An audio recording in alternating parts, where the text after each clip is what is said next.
Un viaje hacia la esencia del ser, donde cada paso abre la puerta a la transformación espiritual.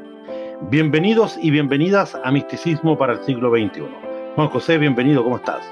Bien, aquí estamos, preparados para una nueva sesión.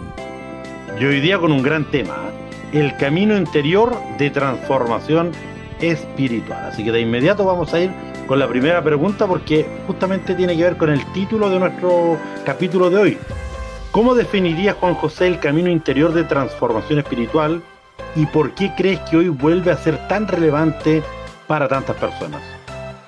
Mira, yo creo que en el último tiempo y con los eventos que han estado pasando, con el tema de la inteligencia artificial, con los temas sociales que tenemos, hoy día se hace más relevante que nunca el tener una vida más espiritual. Ya las máquinas nos ganaron en la batalla con la memoria. La memoria nuestra es por lejos mucho menor que la memoria de los computadores. La inteligencia, como la conocemos hoy día, también la están ganando la batalla las máquinas. Entonces, yo diría, y las máquinas ni siquiera están dando una batalla con nadie, es decir, es una manera de decir, pero de alguna forma el ser humano se va distinguiendo de a poco en que esa capacidad que tiene de conectarse consigo mismo y con algo superior es lo que lo distingue y lo que lo hace diferente y lo que va a permitir en el futuro que seamos de alguna manera distintos a lo que puede hacer ¿cómo se llama? Un computador o alguna otra cosa. Creo que es súper relevante y que además hay un tema que se empieza a producir y que lo revelan varios autores, ¿cierto? En distintos libros que están hablando de este tema, que dicen que el gran problema del ser humano del futuro no es qué es lo que va a hacer, porque siempre los seres humanos, el sistema los va a necesitar como consumidores para que el sistema funcione. Sin embargo, el gran problema del ser humano es que va a pasar a ser irrelevante frente a todo lo que somos. Entonces, frente a esa irrelevancia, se va a producir además muchas depresiones, muchos cuestionamientos personales y por lo tanto el estar teniendo un buen camino espiritual, tener una buena conexión con lo divino, va a pasar a ser algo que no es menor, que es bastante relevante y por lo tanto muy importante. Y por eso yo diría, alguna gente dice que es porque estamos en la era de Acuario, pero yo lo que veo es que cada vez hay más gente interesada en entender estas maneras de relacionarnos, entender mejor eh, cómo conectarse con una divinidad independiente de en qué creamos. Ya cada uno puede tener sus propias creencias, pero independiente en qué creamos, es súper relevante que sepamos cómo conectarnos con la divinidad, cómo en el fondo tener esa intuición de qué es lo que tenemos que hacer en la vida desde el punto de vista más espiritual. Yo creo que tener ese camino nos va a dar, hasta desde el punto de vista estratégico, una ventaja competitiva en el futuro, una ventaja de entender que somos seres espirituales viviendo una experiencia terrenal, nos permite movernos de una manera diferente en este mundo a como probablemente mucha gente va a estar en un tema bastante más complejo de no saber cómo moverse en este mundo. Juan José, en alguno de tus ensayos hablas siempre de la noche oscura del alma. ¿Ah? Una frase bien potente, noche oscura del alma. ¿Cómo distinguir una crisis espiritual transformadora de una simple crisis emocional o existencial? Mira, normalmente los seres humanos pasamos por muchas crisis.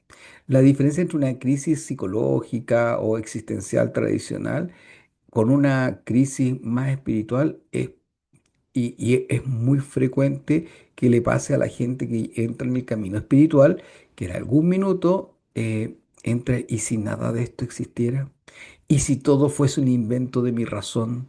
Y empieza en ese, disculpa, en ese razonamiento que puede ser súper complejo. Hay un ejemplo que está en uno de los primeros capítulos que vimos de misticismo, em, que lo trajo un compañero de México, que nos contaba que la Madre Teresa tuvo esta noche oscura del alma desde los 50 años casi hasta que se murió. Y sin embargo, ella decía, no puedo tener, no siento a Dios, no estoy segura de que existe, tengo esta duda existencial. Sin embargo, voy y avanzo. Mira, interesante, ¿eh? Siempre se aprende algo todos los días. Eh, el tema del vaciamiento del yo aparece como una etapa crucial, pero ¿qué significa en la práctica vaciarse para permitir la acción de lo divino o en este caso del Tao? Mira, en el estado de fluir y en lo divino el lograr, pero vaciarse significa dejar ir, soltar.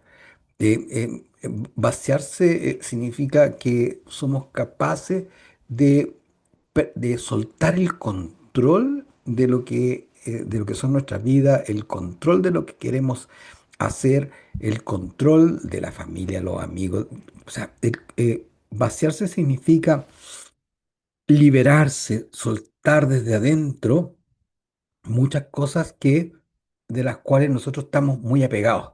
Entonces, el vaciarse, el soltar, significa en el fondo confiar, agradecer y confiar de que lo que nos toca vivir es perfecto para el desarrollo de nuestra alma. Y cuando decimos que es perfecto, no es porque todo sea perfecto, sino porque está, de alguna manera, en el plan de nuestra alma ir creciendo. Y ese creciendo pasa y puede pasar solamente si somos capaces de entregarnos a aquello que nos toca vivir con apertura y sin resistirnos. Entonces, a veces hay gente que dice, ¿por qué me toca esta enfermedad? ¿Por qué me toca esta pareja? ¿O por qué me tocó? Y todo pasa por fuera. Y resulta que todo lo que pasa por fuera tiene que ver con lo que pasa por dentro. Ya como es adentro es afuera, como es arriba es abajo, entonces tiene que ver todo lo que nos pasa con lo que está afuera, que nos viene a reflejar lo que está dentro. Todo lo que pasa afuera es como un espejo de lo que está dentro. Entonces, cuando yo me vacío, cuando yo limpio, me limpio por dentro y soy capaz de quedar puro, de alguna manera de soltar todo, en ese minuto eh, tenemos la capacidad de seguir avanzando hacia un desarrollo más espiritual. Oye, con respecto al tema de la muerte del ego, que es como algo bien difícil de repente, siempre hay un ego interior, como se dice. Eh, con respecto a la muerte del ego, más que nada en el concepto central en muchas tradiciones. ¿Cómo entiendes tú ese morir, Juan José? ¿Y qué nace después de ese proceso? ¿Y qué tipo de ego también yo agregaría es el que uno en cierto modo hace morir? Mm, Fíjate que ahí hay algo que yo, en lo cual no estoy muy de acuerdo y me sumo al pensamiento de Eckhart Tolle, que él también tiene el pensamiento de que el ego y que también, voy a hacer un paréntesis, también se estudian los registros acá, chicos. El ego, el yo, es absolutamente necesario.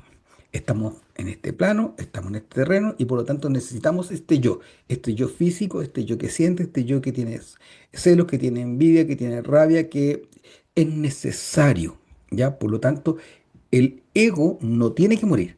Lo que hay que cuidar es el egocentrismo, el egotismo, dice Edgar Tolle, el egocentrismo, es decir, creer que yo soy el centro, hacer las cosas porque yo estoy al medio, eso es lo que hay que tener cuidado. Ahora, el ego en sí, que son lo que yo siento, las emociones, lo que me pasa, son necesarios para el desarrollo espiritual.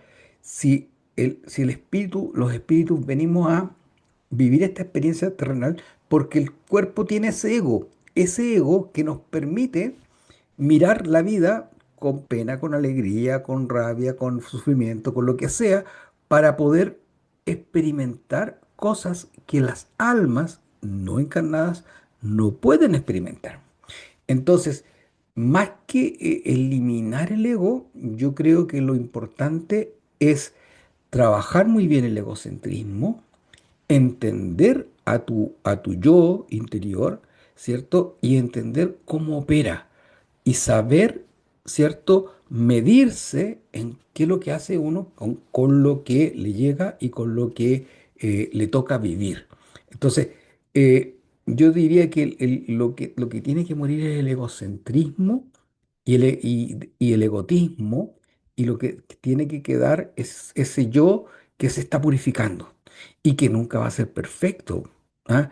Porque en el fondo, em, si fuéramos perfectos, ya estaríamos iluminados, y si estamos iluminados no hacemos nada en este plano, po. Entonces, es muy loco, porque en el fondo, si estamos acá, es porque algo tenemos que aprender. O sea, si no tuviésemos nada que aprender, no tuviésemos nada que evolucionar, no tendríamos por qué estar vivos, ¿ya? De hecho, ese es un cuestionamiento que yo me hice en algún minuto. Dije yo, bueno, si ya aprendí todo, si ya tengo todo por conocer, entonces, ¿por qué no me muero? ¿O por qué no me morí? No me he muerto. No me morí, voy a decir. ¿Por qué no me he muerto? Y claro, uno no se muere hasta que avanza lo que tiene que avanzar en este plano. Y es lógico, si al final, si llegáramos a la perfección, nos iluminamos y no estamos en este plano. Así de simple. Así que ninguno de nosotros ha logrado eso, porque si no, no estaría aquí en esta reunión. El camino interior de transformación espiritual, misticismo para el siglo XXI, un nuevo capítulo con un tema muy interesante. Recuerda seguirnos en todas nuestras redes sociales para que usted pueda revivir todos los capítulos, son más de 50 capítulos de misticismo para el siglo XXI.